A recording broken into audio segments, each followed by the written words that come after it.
I remember flying out of one city in Asia that I shall leave unnamed, and a Dutch woman was sitting next to me. Then I found out she worked in rescuing children from being sexually abused. Found out she was a believer in Christ. We started to talk. I said, "You came here for that purpose?" She said, "Yes, sir."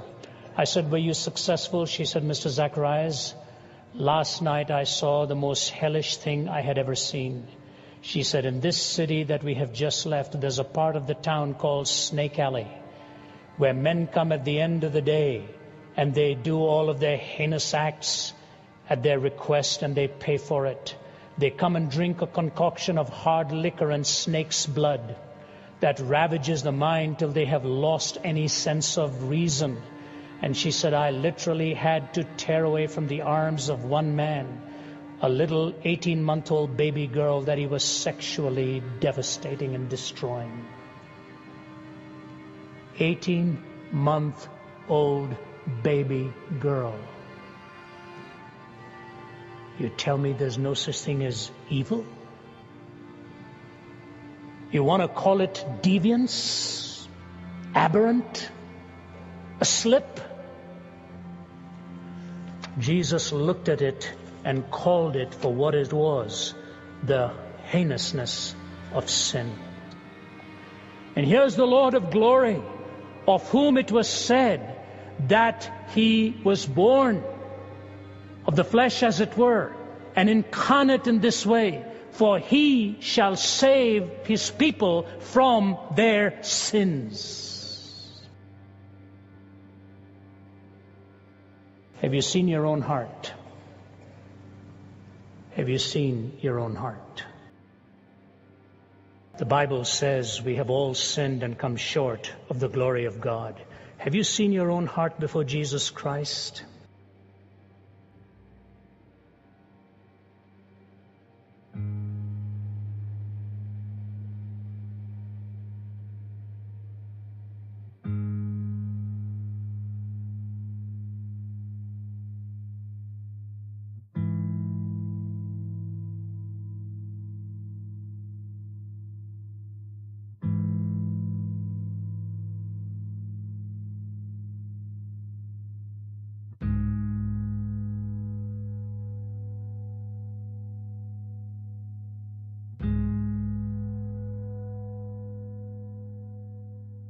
It's funny how we use the term awake to describe the state of coming to recognize the reality of the evil agendas in this world.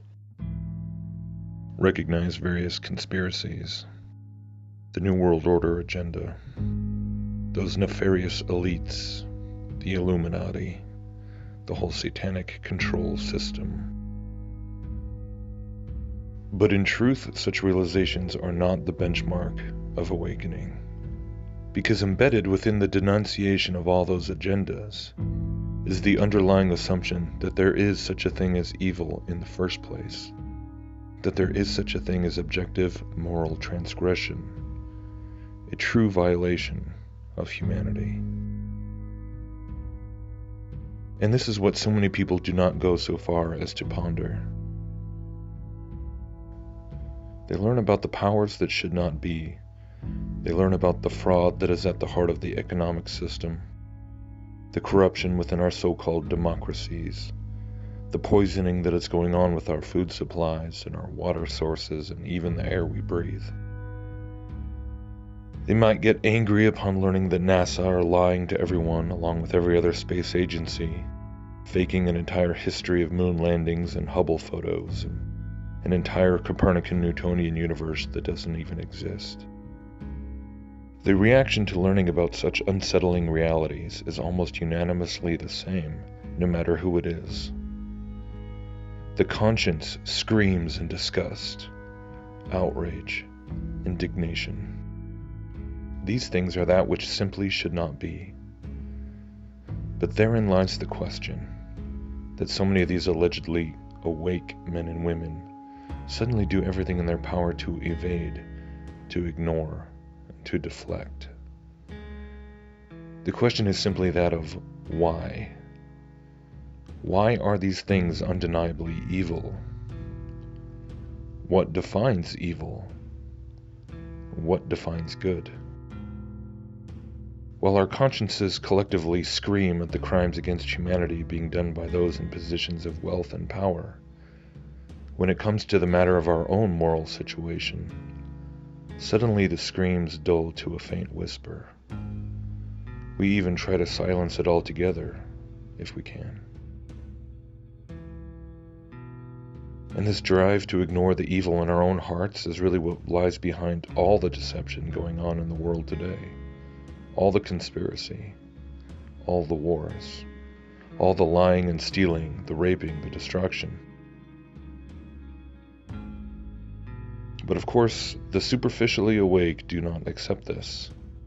They refuse to entertain the possibility that those despised elites are ultimately, at the end of the day, no different than themselves, ensnared by the same appetites, the same bondage, the same delusions. And the delusions really only take a few different basic forms, and those forms are themselves only variations of the same singular thing at the end of the day. Some will insist there is no God. There is only the vast universe, exploded from nothing, self-creating and self-organizing over billions of years. Only matter plus energy plus time plus chance, and nothing more. And as such, they believe they've excused themselves from the odious notion of being subject to some psychotic deity who would dare impose any moral parameters upon their lives. They imagine themselves to be free as they fly at thousands of miles per hour through the vast emptiness of an ever-evolving cosmos. But they are not free. Not at all.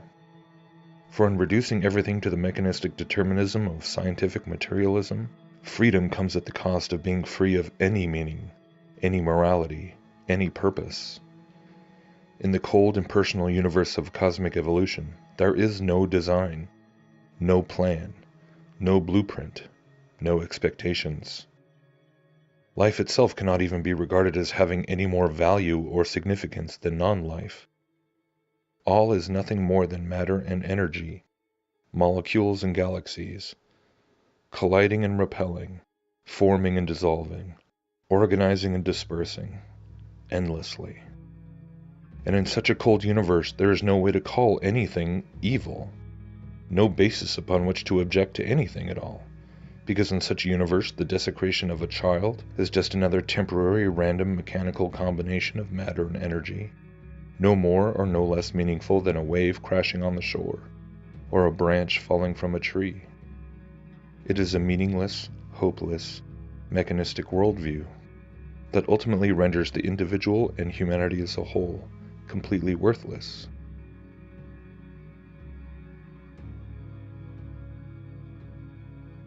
But somehow, despite all of us having been taught that this is our reality through public schooling and academia and the media, we all press on in defiance of such a conclusion.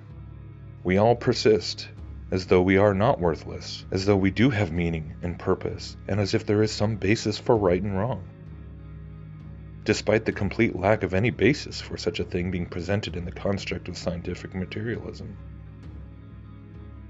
And so that inner need for worth, for meaning, for purpose, drives us on, refusing to die. And so many people do eventually start to reject the emptiness of materialistic evolution, and instead turn to the seemingly warmer and more meaning-filled paradigm of spiritual evolution. Polytheism, pantheism, panentheism, the belief in some form of, quote, cosmic consciousness. Suddenly these ancient mystical concepts become increasingly appealing when compared to the nihilism inherent to scientific determinism. If somehow there is divinity that is embedded within each and every one of us, where every person is some sort of fractalized manifestation of the broader cosmic consciousness, some individualized expression of the greater source that some people refer to as God, then the void of meaning is thought to be filled. The dilemma of purpose is believed to be finally solved. Everyone is thought to be simply on this path of rediscovering the inherent divinity within. We are said to be manifestations of the divine universal consciousness, and the universe is simultaneously a manifestation of our own consciousness. Everything is connected, everything is one, everything is divine, everything is consciousness.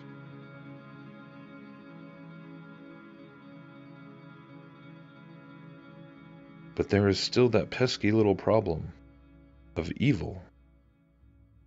Because just as when the entire cosmos is said to be an impersonal materialistic accident, the deification of everything renders it all ultimately just as meaningless and hopeless and empty as when there was no deity at all.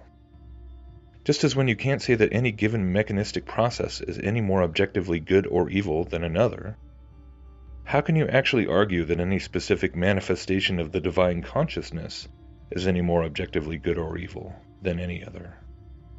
When you accept the idea that the physical world is simply an illusion, or a manifestation of consciousness, the quote, divine dance, or however you wish to describe it, then indeed you have removed that pesky dogmatic notion of sin that the Bible keeps pointing to. But you've removed it completely.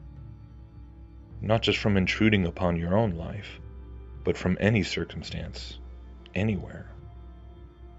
You then have no basis to say of anyone or any situation, that should not be. You should not do this. This should be stopped. Because it's all just part of the dance. It's all just a dream. It's all part of the cosmic simulation. It's all just code. It's all just information manifesting as action and substance, and information is morally sterile. There is no evil in the world to bother speaking out against, because everything going on in the world is a manifestation of the divine. There are no moral laws to violate, because everything is part of the divine. Everything is, quote, moral, so then nothing is. There's nothing left by which you can truly say that it is good to feed a child, and evil to kill a child. There is no longer such a thing as moral choice. No external, objective rule by which anything can ultimately be said to be right or wrong. No measure of action that can truly be called evil. And so while many people talk about their, quote, awakening, about how they've come to understand the matrix that has been woven around us, and they latch onto ideas such as simulation theory because they're drawn to this idea of reality being something that we can eventually learn to manipulate and control just like a computer simulation. They don't realize that by embracing such beliefs and rejecting the plain and simple teaching found in the Bible regarding the reality of sin and the need for forgiveness and salvation, they've actually chosen the most hellish form of self-imprisonment imaginable. Because by deifying themselves, instead of the external, eternal, self-existent creator, by embracing that, quote, divinity within, they have actually, unknowingly, chosen to pursue a world in which anything goes. And it really is incredible to me how so many people in the, quote, truth movement can be so horrified in their reactions when they learn about things like young innocent children, even infants, being tortured and raped and sacrificed as a part of these ongoing Illuminati rituals. But then they turn around and say, how dare you say to me that there is a God who has defined what is good and what is evil? How dare you peddle your suffocating religion? How dare you suggest that people are fallen and sinful, and not simply rediscovering their own divinity? Don't you understand that the elites are simply trying to keep us from discovering the ancient occult wisdom that they have used against us? This is what people say. This is what they actually believe. A lot of people get bent out of shape when you start talking about heaven and hell. Don't talk about hell. That's painting God as some sadistic monster who wants to torture people. But yet we can turn and look right now at millions of people who will tell you to your face that it is sadistic to believe that God has any right to define what is good or evil at all. No objective guidelines, no external boundaries. No, that is unacceptable. They want to decide for themselves what is good and what is evil. And so you explain to me how that is not in itself people choosing the framework that is ultimately nothing more than a recipe for hell.